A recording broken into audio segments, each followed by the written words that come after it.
like the next guy has it, the next gal has it, and you don't. There's your problem. Your whole life is nothing more than your imagination going all day long, 24 hours a day. Did you know that? You're imagining everything. Did you know that? Okay, nothing's real except you make it real with your mind. So why not imagine a great life? So monitor your thoughts. Put nourishing thoughts. Put good thoughts. Dwell on good things, and good things will come from you. If you dwell on negative things, this world attracts them to you. Dwell on the things you dream about. Dwell on supporting the dreams of others. Make your life a playground of positives. Is that a good thing to do? Why not? You can do it today if you want to. Are you a giver or a taker? Do you go through life with two catcher's mitts on, seeing what everybody can give you? Or do you go through life with one and the other one's throwing back? And the one who throws first is the best one. Because this is a universe of laws. You got to plant the seed before you can ever expect to have a harvest. That's as old a wisdom as you're ever going to face, and it's as true today as it was the day it was spoken or written. How many people today live by that principle? Standing back, waiting to see. There are no strangers in the world. We're only strangers within ourselves because we don't know how to reach out to another human being. Don't be a stranger anymore. Reach out. You'll be amazed when you start smiling and opening up how people will react and like kind to you. And those who don't, just touch them on the shoulder and say, I hope you have a good day. There's magic in being nice. You want to know why? You and I, from birth, were wired for it. The actual experience of life should basically be a blissful experience for no apparent reason. It's just a good deal. Thank you for this wonderful experience, this great planet we live on.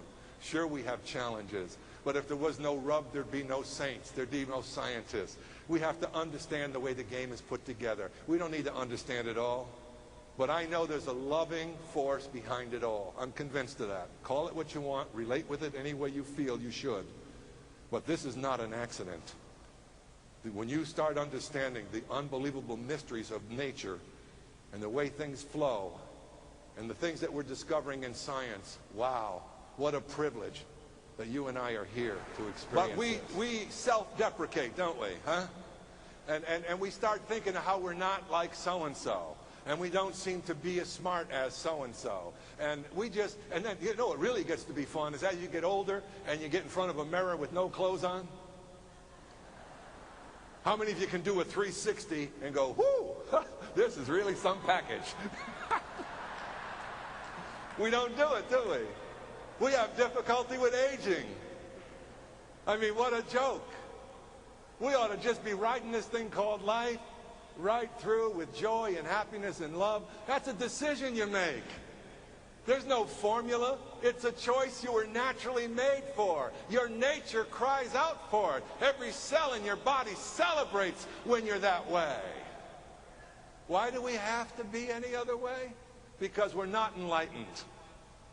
We keep thinking we can't do it.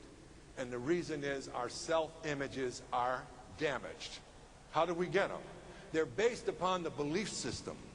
It's what you've been taught to believe about yourself, your strengths and your limitations, the put-downs you've had through your life, the scorning of other people. Maybe it was parental favoritism one way against the other way. I got news for you. Forgive them all.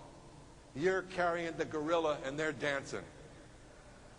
Forgive them all. That's the starting point. Get rid of that stuff.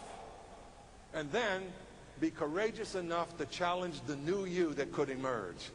The minute you say it to yourself and you mean it, did you hear that? I promise you unusual things, sometimes scary things, are going to come your way. And here's why. This is a real friendly universe. It has abundance everywhere except in our minds. Everything in the universe just keeps giving, giving, giving, giving, giving. Yes or no? And we live with the limited imagination. And the limits of our thinking is the limits of our dream. And your life will only be as high as your highest aspiration or as low as your lowest dream. You're the creator. And as to what comes tomorrow, for those of you who have faith in eternity, I got news for you. You're already in it. It's not going to break up. You're going to change clothes and something else happens. So live with love. Live with care. You're designed for it. And if whatever comes later, if you come from love, don't even give it another thought. You're included. In your personal relationships, always express appreciation for your partner.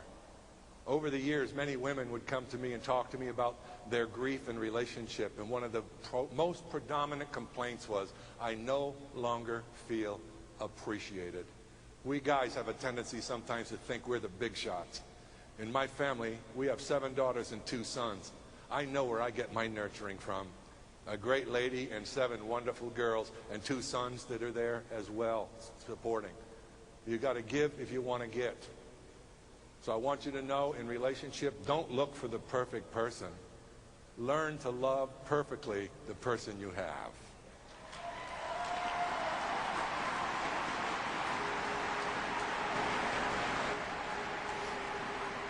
And I want to close by giving you an insight that we all should remember every moment we're alive. Listen to it closely. In all of our lives, all we've ever had was a present moment. You see, the past, we have the ability, because of reflective memory, to recreate the stories and bring forth the pictures. The further removed from the event, the foggier the picture. In some cases, we spend most of our lives reliving yesterday's hurts, trying to recreate themes of what didn't happen. It's a waste of the precious moment of life, which is the only one you've ever had, is the one you're in now. And if you're so fortunate to be here tomorrow morning, all you've got is another now. So when's the time? You see, we have a horrible relationship with time. The time to love is now. The time to forgive is now. The time to reach out is now. The time to go to work is now. The time to read the books is now. There is no tomorrow. There is only now.